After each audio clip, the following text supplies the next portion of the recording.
ഓഹോ, പക്ഷികളുടെ പാട്ട് എത്ര മനോഹരം! കൊട്ടാരത്തിലിരുന്നാലും പക്ഷികളുടെ ശബ്ദം കേൾക്കാൻ പറ്റണം. അതിന് പക്ഷികളെ വില കൊടുത്ത് വാങ്ങേണ്ടി വരും. എങ്കിൽ വാങ്ങൂ. ശാസ്ത്രമനുസരിച്ച് പക്ഷികളെ കിട്ടാൻ ഒന്നുകിൽ വില കൊടുക്കണം, അല്ലെങ്കിൽ വല എടുക്കണം. തന്നോട് ചോദിച്ചില്ല. നല്ല പക്ഷികൾക്ക് 100 സ്വർണ്ണ നാണയമെങ്കിലും കൊടുക്കേണ്ടി വരും. അയ്യോ, അത് കൂടുതലോ? 50. അതും കൂടുതലോ? ഒരു 2 സ്വർണ്ണ നാണയത്തിന് കിട്ടുമോ? നോക്കാം. പക്ഷികളെ കൊണ്ടുവന്നു. ഓഹോ, ഇതോ വരുന്നു. പറഞ്ഞ വിലക്ക് ഇതേ കിട്ടിയുള്ളൂ. ക്രാ ക്രാ. ഇവിടെ ആകെപ്പാടെ ഒരു വീർപ്പുമുട്ടൽ. അതെന്താ? ശുദ്ധമായി കിട്ടാത്തതുപോലെ. ജനൽ തുറന്നിടാം പ്രഭു. അതുകൊണ്ട് കാര്യമില്ല, മുറ്റത്തെ വായുവല്ല അകത്ത് കയറൂ. പിന്നല്ലാതെ ഏത് വായുവാ കയറേണ്ടത്? ഗ്രാമപ്രദേശങ്ങളിൽ കൂടുതൽ നല്ല വായുണ്ട്. അത് ഇവിടെ എത്തിക്കണം, എന്നാലേ വീർപ്പുമുട്ടൽ മാറൂ. ശാസ്ത്രമനുസരിച്ച് വിയർപ്പിച്ച ബലൂൺ എവിടെയെങ്കിലും മുട്ടുന്നതിന് വീർപ്പുമുട്ടൽ എന്ന് പറയാം. തോൻ മുണ്ടരുത്. ബലൂൺ അത് തന്നെ വഴി. ആരവിടെ? ഗ്രാമത്തിൽ ചെന്ന് കുറെ നേരം ശ്വാസമെടുക്കൂ, എന്നിട്ട് കുറെ ബലൂൺ വീർപ്പിക്കൂ. അതെല്ലാം കൊട്ടാരത്തിൽ കൊണ്ടുവന്ന് പൊട്ടിക്കൂ. അപ്പോൾ ഗ്രാമത്തിലെ വായു ഇവിടെ കിട്ടുമല്ലോ.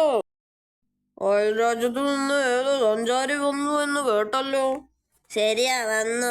അങ്ങേര് മഹാബുദ്ധിമാനാ. കാരണം പറയുന്നതൊന്നും മനസ്സിലാവില്ല. മനസ്സിലാവില്ലേ? പറയുന്ന വാക്കുകളൊക്കെ സാധാരണ വാക്കുകളാ, പക്ഷെ അർത്ഥം മനസ്സിലാവില്ല. വലിയ ബുദ്ധിമാന്മാരുടെ ലക്ഷണമല്ലേ അത്? ശാസ്ത്രമനുസരിച്ച് ബുദ്ധിയുള്ള മാനിനെയും ബുദ്ധിമാൻ എന്ന് പറയാം. താൻ മുണ്ടരുത്. ഉദാഹരണത്തിന് അങ്ങേര് പറഞ്ഞ ഒരു വാചകം ഇതാണ്: വഴിയിലെല്ലാം കുതിരകളുടെ തീരുമാനം നീല നിറത്തിൽ പറന്നു മാഞ്ഞു പോകുന്നു. മതിൽക്കെട്ടിലെ കഥാപാത്രത്തിന് ചെരിപ്പിടാൻ പാട്ട് പാടണം. വല്ലതും മനസ്സിലായോ? അതാ പറഞ്ഞത്, ഭയങ്കര ബുദ്ധിയാ. ആരോട്? താൻ വേഗം പോയ സഞ്ചാരിയോട് കാട്ടുചെടിക്കുള്ള ധീരതയുടെ വാൾമുന കൊണ്ട് സഞ്ചി തുറന്ന് പരിമരുത്ത കടങ്കഥയുടെ തേങ്ങ എറിഞ്ഞു കളയാൻ പറയൂ. ബുദ്ധി ഞാൻ മോശമല്ല, മനസ്സിലായോ? കാവൽ നിൽക്കുമ്പോ നിങ്ങൾ മൊത്തം സംസാരമാണെന്ന് പരാതിയുണ്ടല്ലോ. മിണ്ടാതെ കാവൽ നിൽക്കണം, കേട്ടല്ലോ? ഞാൻ മാത്രമല്ല പ്രഭു, കൂടെയുള്ളവന് സംസാരിച്ചു.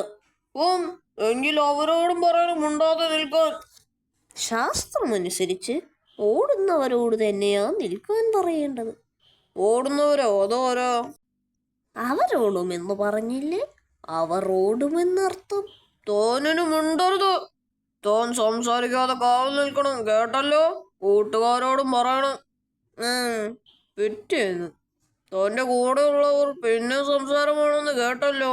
താൻ അവരോട് പറഞ്ഞില്ലേ? എന്ന് വെച്ചാൽ വായ തുറന്ന് പറയടോ. അത് മഹാരാജാവല്ലേ എന്നോട് പറഞ്ഞത് മിണ്ടരുതെന്ന്. മിണ്ടാതെ എങ്ങനെ അവരോട് കാര്യം പറയും? അതുകൊണ്ട് ഞാൻ പറഞ്ഞില്ല.